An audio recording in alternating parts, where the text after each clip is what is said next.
안녕하세요. 영어가 설레이길 바래 설레는 영어 설레영 미스터쌤입니다. 굉장히 오랜만에 영상을 올리는데요. 그동안 제 영상으로 공부도 하고 구독을 해주신 분들한테는 굉장히 죄송합니다. 사실 방문 과외를 그동안 했었는데요. 제가 아파트를 새로 입주를 하고 굉장히 축하할 일이죠. 입주를 하고 집에서 이제 과외를 하게 됐어요. 그래서 입주하는 데에도 정신도 없었고 홍보도 다시 하고 다니느라고 정신이 없었습니다. 뭐 다 핑계고 자기 합리화인데요. 절대 공부하시는 분들은 이런 모습 따라하시면 안 됩니다. 어쨌든 다시 이제 돌아왔으니까요. 여러분에게 가장 도움이 되는 영상으로 보답해야 되겠죠? 그래서 첫 번째 영상이에요. 돌아왔을 때 첫 번째 영상이 수능이 다가오는 고3 수험생들에게 조금이나마 도움이 될 영상을 준비해 보았습니다. 저도 꽤 시간이 흘렀지만 옛날에 수능을 봤었고, 그리고 사실 수많은 제자들의 수능을 지켜보면서 간접 경험을 계속 해왔어요. 그래서 그럴 때마다 해줬던 조언들을 좀 모아서 오늘 좀 알려드리려고 합니다. 자, 그럼 비법 전수, 수능 앞둔 고3의 마무리 점검, 그리고 자세에 대해서 들어가 보도록 하겠습니다. 첫 번째는요. 일단 수능 시험 시간과 동일하게 이제 공부를 하기 시작해야 됩니다. 이제 학교에서는 자습만 시킬 거고요. 본인이 아침부터 그리고 수업이 끝나는 그 학교하는 시간까지 굉장히 많은 시간이 있을 거예요. 그래서 사실 많이 들었던 비법일 것 같은데 굉장히 중요합니다. 그 시간에 내 뭔가 몸과 마음을 다 이제 맞춰가는 과정인 거죠. 그래서 그 수능 시험 시간을 좀 보여드리면 사실 다 알고 있으실 거예요. 모의고사를 하도 많이 학교에서 봤기 때문에 모르는 학생들은 많이 없을 것 같은데, 보시면 뭐 국어는 8시 40분부터 10시까지잖아요. 80분. 그러니까 이런 시간에 맞춰서 공부를 하고 이제 비슷한 시간에 쉬고 이제 맞춰서 공부를 하는 겁니다. 그럼 이제 그 시간대에 이제 뭐 나의 컨디션, 그리고 머리 막 돌아가는 것도 사실 다르잖아요. 아침에 잘 돌아가는 분들도 있고 조금 풀려야 어느 정도 긴장도 풀리고 뭔가 많이 풀려야 어느 정도 집중이 더 되는 분들도 있으니까 이제 그런 것도 알아가기 위해서는 이 시험 시간에 맞춰서 공부를 하는 게 필요하다는 것이죠. 제 제자들도 사실 시험 앞두고 뭐 한 달 전, 그리고 뭐 짧게는 3주 전이라도 미리 이 수능 시험 시간과 맞게 공부를 했었습니다. 그래서 굉장히 도움이 많이 됐었어요. 참고하시길 바라고요. 두 번째 중요하죠. 나만의 오답풀을 정리해둬야 돼요. 왜냐면 사실 수험장에 그 이제까지 풀었던 문제집, 뭐 교과서 다 가져갈 수는 없잖아요. 그래서 내가 가진 핵심만 가져가야 되는데, 이제 핵심이라고 한다면 뭐 이제까지 알았던 것들은 가져갈 필요가 없어요. 내가 몰랐고 내가 실수했던 것들을 가져가서 그곳에선 실수를 하지 말아야 되거든요. 그래서 내가 그동안 이제 모아왔던 오답풀이를 가져가야 되기 때문에 정리를 잘 해둬야 됩니다. 보시면 단어 같은 경우에는 새로운 단어, 그러니까 요즘 EBS 교재가 연계율 때문에 참 공부를 많이 하잖아요. 근데 저도 알고 있어요. EBS 교재 굉장히 어려워요. 그곳에 나오는 단어들을 새롭게 내가 모른다고 다 외워갈 수는 없습니다. 차라리 기출 빈도수로 나와 있는 단어들을 우리 많이 외우잖아요. 그렇게 외우고 계실 거예요. 연계되는 단어들, 어쨌든 기존에 공부했던 단어책을 한 해독 또는 두 해독을 더 하고 갑니다. 이때에는 아는 단어는 또 외울 필요가 없어요. 그러니까 보자마자 해석을 할 수 있게 바로 뜻이 떠오른 단어는 외울 필요가 없다는 거예요. 당연하죠? 그래서 잊어버리고 내가 좀 많이 어려워하는 단어 위주로 다시 공부를 하면서 한 해독, 두 해독 더 해줍니다. 그리고 나서 마지막까지도 조금 내가 실수를 많이 하고 모르겠는 단어들만 가지고 시험장을 가면 되는 것이죠. 그래서 한번 쭉 훑어보고 가면 돼요.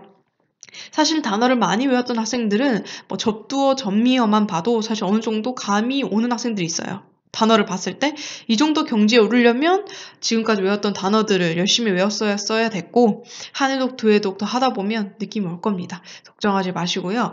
그다음 듣기 같은 경우에도 똑같아요. 유형이 사실은 1번부터 17번까지 우리가 알고 있는 유형이 그대로 나와요. 그래서 많이 틀리는 유형을 파악한 후에 그 유형에 많이 나오는 단어들이 있잖아요. 특징적으로 뭐 그림 같은 유형들은 사실 간혹 많이 틀리는 학생들이 있어요. 이럴 때는 뭐 사실 뭐 위치, 방향 또는 어떤 묘사하는 단어들 위주로 나오기 때문에 그때 내가 많이 몰랐던 단어들만 정리하시고, 그리고 또는 뭐 내가 아는 문장 그리고 아는 단어도 순간순간 잘 못 듣는다면, 안 들린다면 이것은 뭐 연음이나 이런 발음상의 이런 걸 잘 못 듣는 수가 있는 거거든요. 그래서 딕테이션, 그러니까 받아쓰기를 많이 하셔서 한 단어 한 단어가 다 내 귀에 쏙쏙 들어올 수 있게끔 딕테이션 받아쓰기 열심히 연습하셔야 됩니다. 자, 그리고 문법 같은 경우에는요, 오답풀이를 어떻게 돼 있어야 했냐면, 그동안 오답풀이를 어떻게 썼는지는 모르겠어요. 근데 제 학생들은 이제 오답풀이를 할 때, 뭐 1번 같은 경우 보시면 unsuspecting 이라는 단어인데, 사실 이 자리가 무엇인지부터 떠올라야 어법 문제를 빨리 푸는 거잖아요. 이 자리가 지금 보니까 on부터 있고 unsuspecting, 그리고 뒤에 바로 normal 이란 단어가 있어요. normal be, 그러니까 명사 구조, 어쨌든 명사인데, 그럼 이 자리는 형용사인 거예요. 이 형용사가 명사 수식을 해주고 있는 건데 과연 명사 수식을 해줄 때 unsuspecting이 적절한 것인가 보는 건데 적절한 단어죠. 그렇죠? 그래서 이건 맞다. 그러니까 이게 만약에 틀렸다면 나는 명사 수식해주는 형용사에 대해서 모르는 거기 때문에 그때 틀렸을 때 오답풀이에다가 명사 수식해주는 형용사에 대해서 다 적어놨어야 됐어요. 그쵸? 정리를 해놨어야 됐고 그럼 그것만 가져가면 수능 시험장에서 내가 명사수식해준 형용사를 많이 틀렸었네. 근데 명사수식해준 형용사가 이런 종류가 있었구나. 한번 봐두고 들어갈 수 있는 것이죠. 뭐 그리고 예를 들어 또 5번 같은 경우에는 조금 아까 1번보다 조금 수준 높지만 우리가 다 알 수 있는 그쵸? 보시면 뭐 organism, an organism that lives of another 이렇게 가고 있는데 이 대자리가 무엇이냐라고 물어보는 거였어요. 이 자리는 관계사죠. 그러니까 관계사절로 시작되는 관계사 자리인데 과연 앞에 있는 in an organism을 꾸며주는 관계사절로 접속사로 대시 적절한가 보는 거죠. 만약에 내가 이 관계사 조사를 모르고 틀렸다. 그러면 앞에 있는 이 명사수식 해줄 수 있는 형용사절, 그러니까 형용사절의 관계사 접속사를 다 적어놨어야 되는 것이죠. 이런 식으로 오답풀이가 각각의 이제 내가 많이 틀리는 항목별로 실전 어법 문제를 풀었을 때 항목별로 정리가 다 돼 있어야 되는 것이죠. 그럼 그 개념만 싹싹 정리해서 이제 수능 시험장에 가면 내가 많이 틀리는 거였으니까 그것만 보고 들어가면 되는 것이죠. 그러니까 수능장은 실수를 다시는 안 하는 자리입니다. 그래서 오답풀이란 실수를 적어두고 실수를 계속 깨닫고 그것을 안 하기 위해서 하는 거예요. 그래서 그 목적을 꼭 아시길 바라고요. 나 밑에 잘렸는데 제가 오늘 쓰는 예문은 다 2017년 6월 모의고사입니다. 자, 그리고 독해 보시면 지금 빈칸 가져왔어요. 일부러 좀 우리가 많이 틀리고 어려워하는 유형을 가져왔는데 빈칸 같은 경우도 사실은 스킬이 다 따로 있죠. 그 스킬을 지금까지 많이 배웠던 학생들은 아실 거고 모르는 학생들은 제가 지금 서론 부분 빈칸 보는 법은 올려놨어요. 그렇게 빈칸도 사실은 보는 순서가 따로 있어요. 그러니까 전체 문장을 다 보려면 시간이 너무 오래 걸리고 모르는 단어 툭툭 튀어나오면 멘붕 되잖아요. 그러니까 독해도 푸는 순서가 다 있습니다. 핵심적인 문제만 보고 바로 정답을 찾는 거거든요. 어쨌든 다 이제 뭐 얘기하지 않고 자 들어가 보자면 지금 36번 같은 경우에는 사실 이게 전반부는 아니죠. 중간 부분에 빈칸이 뚫려 있는 거라고 보시면 되는데 자 보시면 이렇게 뚫려 있을 때 일단 먼저 빈칸 문제는 빈칸부터 파악해야 돼요. 이 자리가 어떤 자리고 뭐가 들어야 되는지 예상할 수 있고 알기 위해서는 빈칸 문장부터 봐야 됩니다. 그러니까 nevertheless 그래서 그럼에도 불구하고 블라블라블라 빈칸은 are important 중요하다. for environmental geologists 그러니까 환경 geologist는 지질학자죠. 환경 지질학자들에게 도움이 되는 거래요. 굉장히 중요하대요. because 왜냐하면 they provide 이게 빈칸이겠죠. 이것들은 제공하기 때문이에요. 그들은 a way to measure 측정하기 위한 방법으로 제공하니까 human impact 인간의 영향 그래서 인간의 영향을 측정하는 방법으로 제공된대요. 뭐에 대한 인간의 영향일까요? on the natural world로 했어요. 자연적인 세계 그러니까 자연에 인간의 영향이 얼마나 영향을 미치는지의 촉도를 알기 위한 방법으로 사용된다고 합니다. 누구를 위해서요? environmental geologist들에게. 그래서 결국 빈칸은 과연 환경 지질학자들에게 도움이 되는 어떤 인간의 영향을 측정하는 방법이 뭘까를 맞추는 거겠죠? 이때 이제 밑으로 가야 됩니다. 밑에 굉장히 중요해요. 보니까 딱딱 접수사들이 보여요. For example, likewise. 그죠? 보자마자 밑에 예문이 왔는데 likewise로 마찬가지로가 오면 똑같은 내용을 반복한다는 거거든요. 그러니까 이 둘 for example과 likewise 줄 중에서 핵심을 찾아내야 됩니다. for example부터 가보자면 we would like to know the rate of natural soil formation 이라고 하는데 뭐 블라블라 다 못 보더라도 핵심을 보자면 결국에는 뭔가 뭐 자연적인 토양 생성에 대한 the rate 속도를 알 수 있다는 건데 그쵸? 그러니까 이것만 봤을 때, 토양에 대한 생성 속도? 지질학적인 부분과 속도라고 하는 게 뭔가 시간적인 거와 관련이 있나? 여기서 바로 핵심이 나올 수 있습니다. 그래서 결국 지질 활동의 시간의 척도라는 답 1번을 고를 수 있었는데요. 이거 몰랐어도 likewise로 갔어도 알 수 있어요. likewise에도 뭐가 나오냐면 마찬가지로라고 하면서 understanding how climate has changed over millions of years 그래요. 또 시간 나오죠. 시간 나오면서 밑에 뭐 current, global, 뭐 warming trends 그러면서 clues to past environmental change라고 하면서 또 환경적인 변화. 그러면서 different kinds of rocks라는 단어가 또 맨 마지막에 나와요. 결국 지질학적인 어떤 지질적인 문제가 환경이면서 그리고 얘가 시간에 뭔가 영향을 많이 받았다는 걸 알 수 있는 거죠. 그래서 결국 이런 핵심 키워드들을 파악했을 때에 1번이 답인 거 알 수 있습니다. 그럼 선생님 여기서 오답풀이를 어떻게 정리하라는 거예요? 제가 말씀드린 대로 순서에 따라서 봐야 되는 순서에 따라서 정리를 해두는 거죠. 첫 번째에 빈칸을 봤어야 되는데 빈칸에 아까 결국에는 빈칸에 뭐가 들어가야 되는지 알 수 있었어요. 그쵸? 그래서 내가 빈칸을 파악한다라는 순서, 오답을 적어두고, 그 다음 내가 뭘 봤어야 됐나?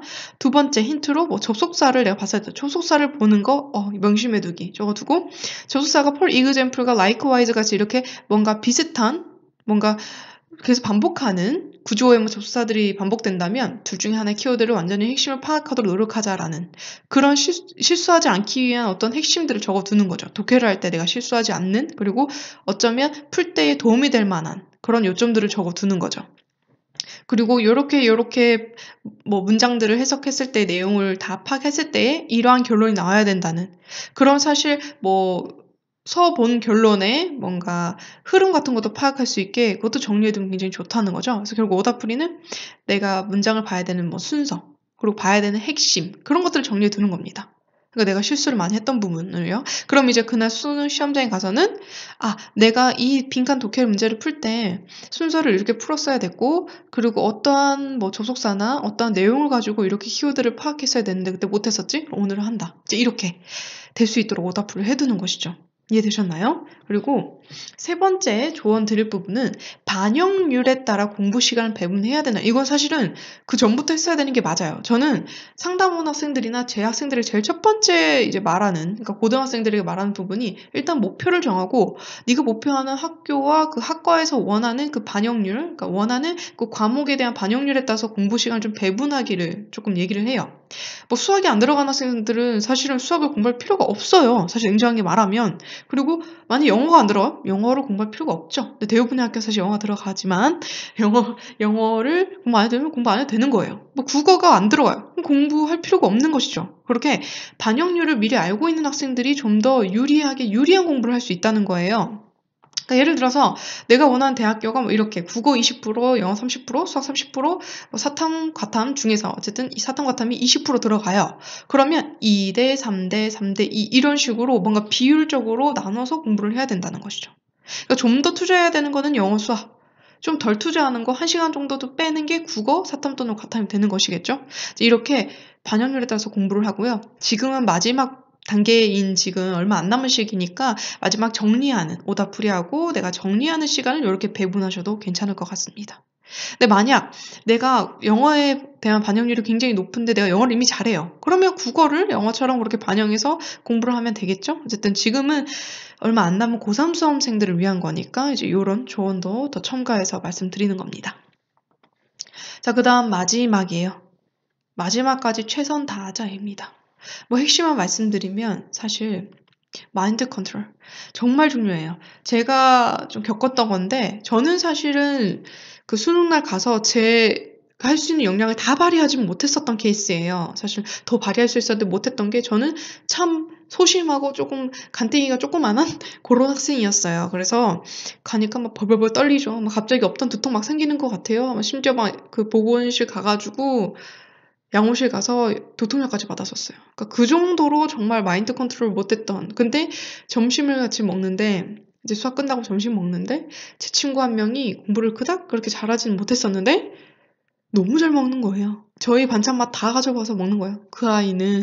제 친구는 더 잘 나왔습니다. 본인은 했던 것보다 그동안 모의고사 때보다 더 잘 나왔어요. 얼마나 조금 마음을 잘 가지느냐에 따라서도 달라진다는 거죠. 마인드 컨트롤 정말 중요합니다. 지금부터 사실 지금 제 제자들은 악몽 꾸는 학생들도 있고 일부러 제 얼굴 보고 그냥 좀 위안 삼으려고 오는 학생들도 있어요. 근데 정말 마인드 컨트롤 정말 중요합니다. 자, 그 다음은 항상 먹는 음식을 가져가야 되고 소식하셔야 됩니다. 영어 시간에 졸 수도 있어요. 졸아서 시험 망치고 온 학생도 봤습니다. 제가 학원에 그 원장으로 있던 시절에 졸려가지고 자다가 수능 망치는 애 있었어요. 정말로. 안 그럴 것 같죠? 그러니까 항상 먹는 음식으로 소식하시고 전날에 너무 밤샌다고 너무 고생하지 마시고요. 그리고 마지막 1초도 놓치지 않기. 마지막 1초조차도 집중을 해서 놓치지 않는 것이 정말 중요합니다. 그 찰나의 집중력에 따라서 정말 달라질 수 있어요. 그리고 좀 여러분에게 드리고 싶은 말씀을 마지막으로 드리면서 좀 마무리하도록 하겠습니다. 사실 비법이라고 하면 저보다 더 많은 비법들을 가지고서 계시는 선생님들이 있을 거예요. 근데 저는 각각 모든 방법들이 제가 많은 제자들이 불안해하고 궁금해하던 것들이었고요. 사실 단어 같은 거 특히 막 마지막에 어떻게 정리해야 돼요? 막 이런 학생들이 있어요. 막 불안하니까 자기가 잘 외우고 했었던 건데도 막 어떻게 정리해야 될지 모르는 거죠. 그래서 그런 궁금해했던 것들이고 그때마다 이제 조언을 해주고 결국 결과가 좀 괜찮게 나왔었던 그런 성공을 했었던 방법들이기 때문에 그 방법들만 가지고 온 것이니까요. 자신의 지금에 있는 상황에 맞는 방법이다 싶으면 그 방법을 가져가서 실천해 보시길 바랍니다. 그리고 정말 마지막으로 당부드리고 싶은 말씀은 정말 수능 날에는 어떻게 될지 몰라요. 그래서 마음속에 혹시 지금 좌절이나 불안감이 싹트는 학생들은 그것을 좀 희망, 말도 안 되는 자신감도 돼요. 좀 그렇게 내가 될 것이라는 생각만 가지고 계속 마인드 컨트롤 하시기 바라고요. 지금까지 열심히 달렸으면 본인을 믿으면 돼요. 그리고 사실 저는 모의고사 때마다 4등급 받던 애가, 그러니까 좀 그 학생이 이제 수능날 학교 앞에 가서 응원했거든요. 그래서 만났어요. 근데 애가 울라 그러는 거예요. 처음 들어가는데. 막 선생님 울라 그래요. 너무 걱정되는 거예요. 근데 결국 이렇게 조용하고 소심하고 막 선생님 보자마자 울 것 같아가지고 수능도 못 볼 것 같았던 애가 2등급을 받아왔어요. 그리고 너무 믿었던 학생이 있었어요. 공부를 너무 잘해요. 근데 얘는 천재예요, 천재. 그래서 그냥 모의고사만 보면 맨날 1등급 나왔어요. 공부 안 하는 것 같은데도 막. 근데 수능날 3등급을 받았어요. 이것은 뭐냐면 저는 집중력 또는 절실함의 차이라고 하겠습니다. 물론 후자의 학생도 절실했을 거예요. 전 알고 있어요. 그러나 좀 얼마나 마지막 순간까지 집중하고 최선을 다하느냐, 그것이 좀 신의 한 수가 될 수 있다고 생각합니다. 그러니까요, 마지막까지 나는 될 것이다 라는 생각만 하시고, 그리고 어느 정도 내 몸속에 흐르는 긴장감을 즐기셔도 돼요. 그 긴장감이 도움이 됩니다. 그러니까 조금 있는 긴장감 도움이 되니까요. 이게 모든 생각, 또 소리 등을 이런 걸 차단해 줄 수 있어요. 그러니까 긴장감을 즐기시고요. 그리고 무조건 그날은, 당일은 편안한 상태여야 합니다. 강조드립니다. 편안하셔야 되는 상태예요. 그래서 먹던 밥을 가져가야 되는 거고, 항상 입던 뭐 체육복, 교복 이렇게 가져와서 입고 가는 거거든요. 그래서 결과가 어떻게 되든 간에 시험장 나오면서 후련하게 나올 수 있도록 끝까지 최선을 다하시길 바랍니다. 정말 화이팅입니다. 고3 수험생분들 화이팅이고요. 자, 여기까지 설레는 영어 설레영 쌤의 비법 전수였습니다. 자, 감사합니다.